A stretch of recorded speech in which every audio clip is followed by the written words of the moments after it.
Hello दोस्तों, तो मेरी दो लाइन मेरे दुश्मनों के लिए कि हमारी खामोशी पर मत जाओ, हमारी खामोशी पर मत जाओ, राख के नीचे अक्सर ढेर दबी होती है। तो दोस्तों, अपनी किसी भी मेहनत को बेकार मत मानना, अपनी किसी भी मेहनत को बेकार मत मानना, मंजिल तुम्हें जरूर मिलेगी, बस हार मत मानना। तो दोस्तों, मैं हूं रविंद्र यादव और आप सभी का बहुत बहुत स्वागत है आपके इस अपने प्यारे से यूट्यूब चैनल आरएस स्टडी 81 पे। तो मैं आज बात करने वाला हूं आपके क्लास 10th के जो है अंसाल पेपर के कुछ जो है बेस्ट इंपॉर्टेंट क्वेश्चनों की, जो कि आपके अंसाल में से छटा हुआ है। उसमें कुछ में मुझे इंपॉर्टेंट दिखे सांख्यिकी के कुछ प्रश्न, जैसा कि आप अपने बोर्ड पे देख पा रहे होंगे। मैं प्रश्न को जो कि आपकी एग्जाम की दृष्टि से बेहतरीन है, मैंने इसको कॉपी किया है और चलिए मैं आज इसकी चर्चा करने वाला हूं आपसे इस सवाल को। और बहुत कम ऐसे बच्चे हैं जो इस सवाल को लगा सकते हैं, ठीक है। तो चलिए मैं चर्चा करता हूं आपके इस प्रश्न को। जैसा कि आप अपने बोर्ड पे देख पा रहे होंगे, लिखा है आपका प्रश्न कि किसी स्कूल की कक्षा 10 की 51 लड़कियों की ऊंचाइयों का एक सर्वेक्षण किया गया। उसमें निष्कर्ष क्या बता रहा है कि और निम्नलिखित आंकड़े दर्ज किए गए, यहां आंकड़े बनाए गए हैं, जैसा कि आप यहां देख पा रहे होंगे आंकड़े बनाए गए हैं। कह रहा उक्त आंकड़ों से माध्य ऊंचाई प्राप्त कीजिए। माध्य कहने का अर्थ है दोस्तों, आपसे माध्यिका पूछ रहा है। क्या पूछ रहा है? माध्यिका। अब मैं आपको बार बार समझाता हूं कि किसी भी सवाल को लगाने से पहले हमें यह पता रहना चाहिए कि उसके में फार्मूला कौन सा यूज करते हैं। मैं पहले फार्मूले के बारे में आपसे बेहतरीन चर्चा करूंगा, इसके बाद एक एक सवालों को पढ़ने का काम करेंगे, ठीक ना। चलिए पहले बात करते हैं आपके माध्यिका की। तो आप जानते हैं माध्यिका कहें चाहे माध्य कहें, बात एक ही है। फार्मूले की बात करेंगे तो फार्मूला होता है माध्यिका बराबर L1 कोष्टक में L1 प्लस कोष्टक में L2 माइनस L1, ठीक है, और बटा में आपका F, और अगले कोष्टक में होता है आपका N बटा में 2 माइनस F। ये फार्मूला लगाते हैं हम लोग माध्यिका के लिए। क्या? माध्यिका बराबर L1 plus L2 minus L1 बटा में F, कोष्टक में N/2 माइनस बड़ा वाला F। इसकी सहायता से हम लोग इस सवाल को लगाने का काम करेंगे, ठीक है। ये आपका फार्मूला रहा, ठीक ना। चलिए अब बात करते हैं हम लोग, इसको मिटा के पहले इसको लिखने का कार्य करेंगे जो क्वेश्चन आपका दिया हुआ है, ठीक ना।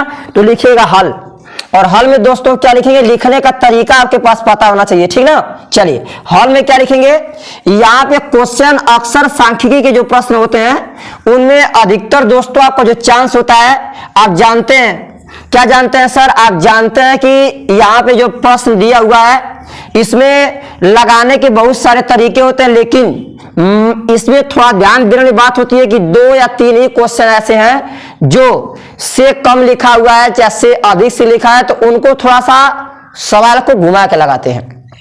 अच्छा, घुमा के लगाने का कारण क्योंकि ये थोड़ा सा लिखने से तमाम तरीके हैं, जिस तरह को समझ आ जाए, ठीक ना। चलिए लिखा है आपका 140 से कम, तो आप लिखिएगा सिंपल इसको ऐसे, यहां पे 140 से कम, ठीक ना। चलिए इसके बाद आपके दिमाग में आ रहा होगा ये दिया लड़कियों की संख्या, यानी ये जो दिया हुआ है आपको लग रहा होगा कि ये बारंबारता दिया हुआ है। जो बच्चे इसके बारे में पढ़े होंगे वही जानते होंगे सांख्यिकी में, बाकी जो लोग कुछ नहीं जानते हैं उनको मैं बारंबारता नाम समझने का बारंबारता होता क्या है, ठीक ना।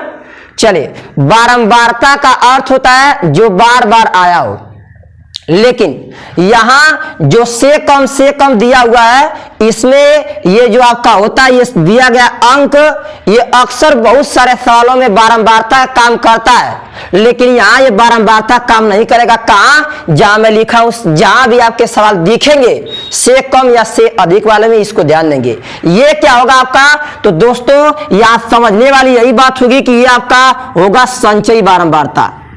क्या होगा? संचयी बारंबारता। इसी चीज को दिमाग में आप बोर्ड के एग्जाम में रहेंगे तो रखेंगे कि ये संचयी बारंबारता होता है, ठीक। यानी क्या सही, यानी इसका F इंटू एक्स होता है। तो कहानी क्या होगी, यहाँ पे पहला दिया आपका 140 से कम, तो इसको नीचे लिखिएगा 140 से कम। यहां लिखिएगा ऊंचाई, और ऊंचाई किस में रहेगी आपके सेंटीमीटर में दिया है। इसके बाद यहां लड़कियों की संख्या, जिसको मैं कह सकता हूं संचयी बारंबारता, ठीक ना। अच्छा, ये 140 से कम है, आगे देखेंगे तो दिया 145 से कम, और 145 से कम का अर्थ है आपका दोस्तों यहाँ पे 4 कर लेंगे आप। यह 145 से कम का अर्थ है 140 और 145 के क्या बीच में कितने हैं 11। इसके बाद अगला है आपका 145 से लेके 150 तक। इसके बाद कैसे लिखेंगे 150 से लेके 155। इसके बाद 155 से लेके आपका कितना दोस्तों आपका यहां से जाएगा 100 कितना 60। फिर इसके बाद आगे जाएंगे तो 160 से लेके 100 कितना 65 बनाएंगे। तो 11 के बाद आपका 29, 29 के बाद 40, 40 के बाद 46, 46 क्या आएगा आपका याद दिया हुआ आपका 51। ठीक, अब यहां से तरीके से आप क्या करेंगे निकालेंगे जो आपका बारंबारता होता है। क्या होता है आपका बारंबारता। यहां समझ बड़ी इंटरेस्टिंग बात हो गई यहां, ठीक है। चलिए बारंबारता में पहला बारंबारता ये 4 है तो ये सिंपल आपका 4 का 4 ही होगा, ठीक है। इसके बाद करना क्या है, इसको निकालने के लिए आपको माइनस करना पड़ेगा, यानी कॉन्सेप्ट बेहतरीन डाट नहीं करो, आराम से करेंगे। 11 माइनस 4 और 11 में से दोस्तों आपका 4 जाएगा तो आएगा आपका कितना 7। फिर आगे यहाँ 29 है तो 29 माइनस 11, 29 में से 11 जाएगा तो क्या होगा 9 और 9 कितना आपका 18, यह आएगा आपका 18। फिर इसके बाद क्या करेंगे आप, इसके बाद वही आपका 40, 40 में से 29 जाएगा तो कितना आएगा आपका 11। फिर आपका यहां से 46 में से 40 जाएगा आएगा 6। फिर इसके बाद 51 में से 46 जाएगा दोस्तों कितना आएगा, ये आपका सिंपल आएगा, यहां से देखेंगे तो आपका ये 5 आएगा, कितना आएगा 5। और यहां से सिग्मा एफ निकालें आप, या इसको सिग्मा एफ कहना या बेहतर है, यहाँ एन कहना बेहतर होगा क्योंकि यहाँ फार्मूले में मैंने बताया कि एन यूज करते हैं। तो एन का मान यही आएगा, जब जोड़ेंगे इनको तो ये आपका 51 निकल के आएगा, कितना आएगा आपका 51 ही आएगा। अब इसमें फार्मूला मैं जो यूज करने वाला हूं उसमें समझाने वाली बात है, ठीक ना, ध्यान जी मैं समझाता हूं। पहले फार्मूला लिखते हैं, माध्यिका बराबर क्या मैंने बताया L1 प्लस आपका L2 माइनस L1 बटा में क्या आपका छोटा वाला f और गुणे या n बटा में 2 माइनस बड़ा वाला क्या होगा आपका f। ठीक, अब फार्मूला लिखने से तो होगा नहीं, इसमें आपको ये पता रहना चाहिए L1 क्या है, L2 क्या है, f क्या है, n क्या है, बड़ा वाला f क्या है, छोटा वाला f क्या है, तब कहीं ना कहीं जान पाएंगे। ठीक, चलिए जो लोग जानते हैं बहुत अच्छी बात है, जो नहीं जानते उनको मैं समझाने की कोशिश करता हूं, ठीक ना। चलिए ध्यान दीजिए क्या होता है, ये माध्यिका का राब से माध्यिका का फॉर्मूला ये हो गया। अब मैं सिखाऊंगा आप लोगों को कि L2 L1 ये क्या होता है। देखो दोस्तों ध्यान से, कोई भी आपकी दी गई सारणी होती है उसमें जो बीच का पद होता है, बीच का पद का अर्थ है काउंटिंग करिए, जैसे यहां लिखा है 1 2 3 4 5 6, इसमें 6 आ गए, किसी किसी में 5 आता है, क्या था आपका किसी किसी में करेंगे तो आपका 5 आएगा, और किसी किसी में करते हैं तो आपका 6 आता है, कि ऐसा हो जाता है। 5 हो तो 2 ऊपर से छोड़ेंगे 2 नीचे से छोड़ेंगे, तो कौन सा लेंगे आप बीच वाला। अगर 6 हो आपका तो क्या करेंगे 2 यानी 3 ऊपर पकड़ लेंगे। अब 3 ऊपर पकड़ने का क्या अर्थ है, आपकी इच्छा या तो इसको ले लीजिए या तो इसको ले लीजिए, तो इसमें 2 नीचे से छूटेगा और उधर 1 2 3 हो जाएंगे, समझा। देखिए फिर से मैं समझा रहा हूं, किसी भी सारणी में हमें L1 L2 लेने का अर्थ होता है कि बीच का अंक पकड़ते हैं। तो 5 हो तो 2 ऊपर से छोड़ते हैं और 2 नीचे से बीच का पकड़ लेते हैं। लेकिन यहां क्या है दोस्तों, यहां पे आपका 6 है तो 6 में या तो तीसरा पकड़ लीजिएगा या तो चौथा। अच्छा, अगर मान लीजिए सपोज दैट ऐसा हो जाए, दोनों में ज्यादा आंसर में ज्यादा फर्क पड़ने, थोड़ा सा इधर होगा, हल्का सा दशमलव के बाद कुछ पॉइंट बदलने वाला है, नहीं तो लगभग सेम ही आएगा आंसर, ठीक ना। चलिए तो मैं क्या करता हूं, यहाँ 1 2 3 4 5 और 6 दिए गए, तो मैं पकड़ लेता हूं पहला को और दूसरा छोड़ के आपका तीसरा, यानी 145 से 150। ठीक, तो 145 से 150 पर लेंगे तो ये आपका समझिएगा, जो लोग पहली बार सीख रहे हैं, ये आपका L1 होगा और ये क्या होगा आपका L2। ठीक, इसके ठीक सामने जो 18 दिख रहा है आपको, ये आपका होगा छोटा वाला f, और इसके ठीक आगे जाएंगे 29 के ऊपर जो 11 दिख रहा है, ये आपका बड़ा वाला f होगा। मैं यहां बना बिगाड़ रहा हूं, ध्यान देना, सब कुछ कहानी बस हो गया, सारी कहानियां। n बता दिया आपका 51 होगा। यानी क्या दोस्तों, यहां से और लिखना चाहे तो लिख सकते हैं आप L1 equal to 145, L2 equal to 150, छोटा वाला f इक्वल टू 18, बड़ा वाला f इक्वल टू कितना 11, n इक्वल टू आपका 51। खूब आसान।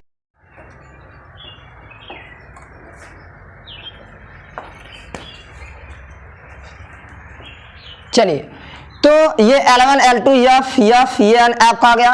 अब केवल आप आराम से मान रखिए, कर देंगे सॉल्व, जो है वही आंसर। चलिए, तो L1 का मान आपका 145 प्लस L2 कितना है 150 माइनस 100 कितना आपका दोस्तों 45 और बटा में छोटा वाला f आपका 18, इसके बाद गुणे n के स्थान पे 51/2 और माइनस बड़ा वाला f कितना आपका है ये 11, कितना है आपका 11। चलिए क्या लिखेंगे 145, तो 145 प्लस 150 में से 145 जाएगा, आपको पता आएगा केवल 5 और बटा में 18 गुणे, ये आप काटेंगे यहां से तो 51 में काटेंगे तो आएगा आपका 25.5 और माइनस आपका कितना 11। ठीक है, चलिए तो ये आपका आएगा 145 प्लस ये 5 बटा में 18 गुणे 25 रुपया 5 पैसा में से 11 रुपया निकालना है, तो निकाल लीजिए 25.5 में से 11 निकालेंगे तो ये आपका आएगा सिंपल 5, ये 5 में से गया आपका 4, 2 में से गया 1, यानी ये आएगा आपका 14 कितना 5। ठीक, चलिए मल्टीप्लाई कर लीजिए 145 को 145 प्लस 25 को 5 दशमलव 5 चौक को 20, 2 22 को 2 और 5 का 5 2 7, यानी 72.5 और बटा में क्या आएगा आपका 18, कितना आएगा 18। अब यहां से आपको 72.5 में 18 से भाग देना पड़ेगा, क्या करना पड़ेगा भाग। तो दोस्तों यदि आप भाग देंगे तो यह आएगा 149 जो है आपका 03। ये लगभग मैंने किया पहले से कैलकुलेशन, थोड़ा सा कि आपका कॉन्सेप्ट क्लियर हो। अब यहां से आप कैलकुलेशन कर लेंगे, इससे इसमें भाग देंगे, इसके बाद आप जोड़ लेंगे तो आपका आंसर कितना आएगा 149.03। तो ये आपका आ जाएगा सिंपल क्या दोस्तों कि माध्यक ऊंचाई प्राप्त होगी, यानी मैक्सिमम इतनी ऊंचाई होगी बच्चे की। ठीक, तो उम्मीद है आपको 100 में 100% समझ आया होगा। केवल कुछ करा नहीं, आपको फार्मूला पता है जो कैलकुलेशन आप एग्जाम में आराम से बिंदास कर सकते हैं। ठीक है ना, चलिए अब बात करते हैं नेक्स्ट अगले आपके क्वेश्चन की। ना ना ना ना ना ना ना ना ना ना